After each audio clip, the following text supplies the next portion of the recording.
Laura Vitale. On this episode of Laura in the Kitchen, I want to show you how to make a very simple but delicious and rustic little bruschetta. It's a rustic chickpea bruschetta. I know it sounds odd, but it's so good. Now, let's go over the ingredients so we can get started. You're going to need one 15-ounce can of chickpeas, drained and rinsed, fresh parsley, fresh garlic, a pinch of hot pepper flakes, a lemon, salt and pepper, good quality extra virgin olive oil, and you're also going to need some baguette slices or any type of rustic Italian bread, or any bread that holds its shape. It's got a nice crispy outside will do, and the baguette looked really good today at the market, so that's what I picked up. So first thing you want to do, get your oven nice and hot to 400. We got that heating up and getting ready for us. Now we're going to toast our bread. You can do this on a grill pan or you can do this in the oven. I'm just going to do it in the oven. It's really simple. I'm just going to take a little bit of olive oil. Nothing fancy or expensive. I'm just going to drizzle it all over the bread. I'm going to just drizzle oil under it with just whatever's dripping on the baking sheet. And I'm going to just season the bread lightly with a little salt and pepper. Now, first time I had something like this is my version of it. A couple years ago, my husband and I went to Italy, and my little cousin was being baptized. So, of course, it was a big family party at a restaurant. It was awesome. And one of the things that the waiters kept bringing out were these little pieces of crostini, like little pieces of crispy bread with this very chunky, like chickpea type of thing on it, and it was so good, and I kept thinking, what is in here? And my uncle, being a foodie just the way I am, he was like, oh, you gotta recreate this. It's just chickpeas, a little bit of olive oil, a little bit of this, a little bit of that, and I've been making it home ever since. So this is gonna go in the oven for about 8 to 10 minutes so it's nice and golden and crispy. Now while that's baking, in a large bowl I'm gonna add in our rinsed chickpeas. I'm gonna chop up some fresh parsley.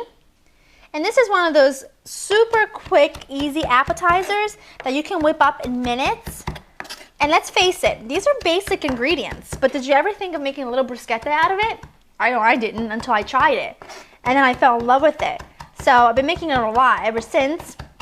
My husband and I love chickpeas, so just chop it up like so. You don't need a whole lot. I'm gonna put that in the bowl.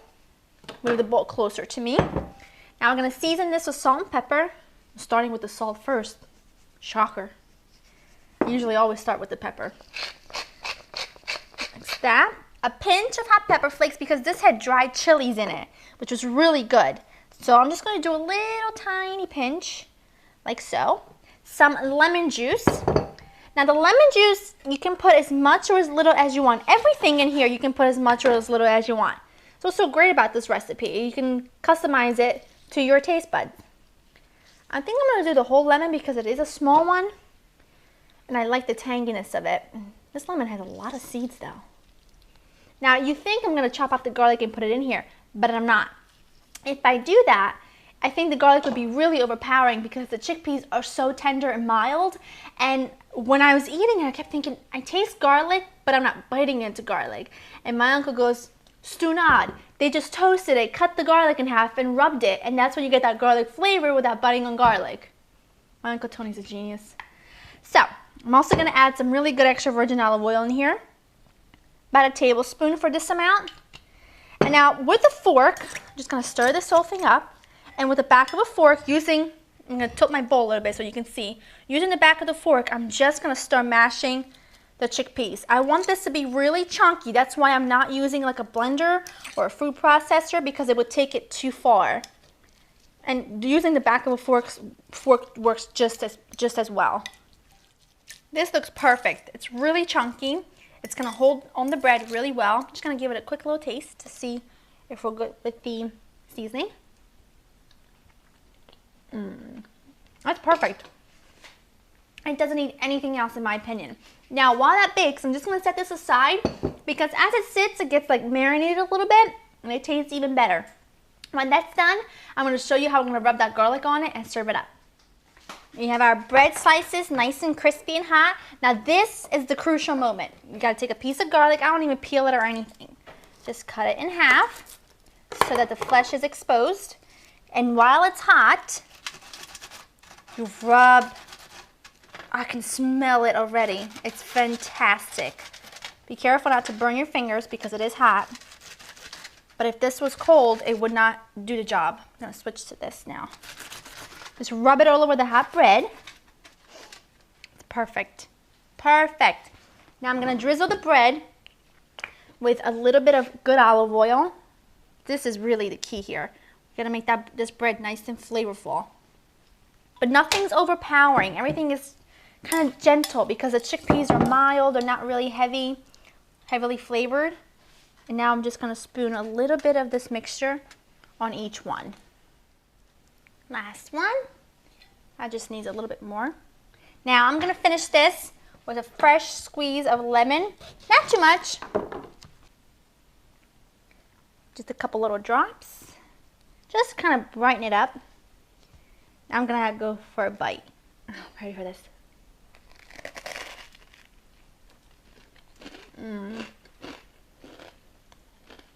My kind of food. You take something like a can of chickpeas and you turn it into something so delicious. I have nothing else to say. This is downright perfect. I hope you guys have enjoyed spending time with me. Please go on to www.laureninthekitchen.com to get this awesome recipe. You'll love it, guarantee it. Bye!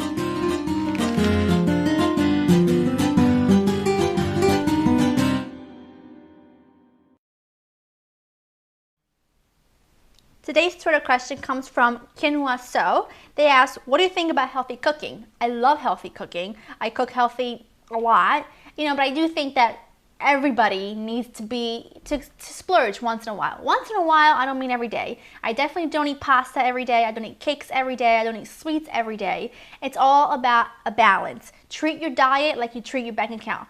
Make good investments, not bad. I would choose a nice piece of cake over a Snickers bar any day. So that's what I think of it. I cook healthy. I recommend everybody to cook healthy. Give twist to a traditional dish that may not be so good for you. Give it a twist. But like I said, once in a while, if you're craving that bowl of ice cream, eat it. You have only one life to live. Do it right. Now remember, if you have any questions for me, tweet me at Laura's Kitchen. Don't forget the hashtag Laura Vitale.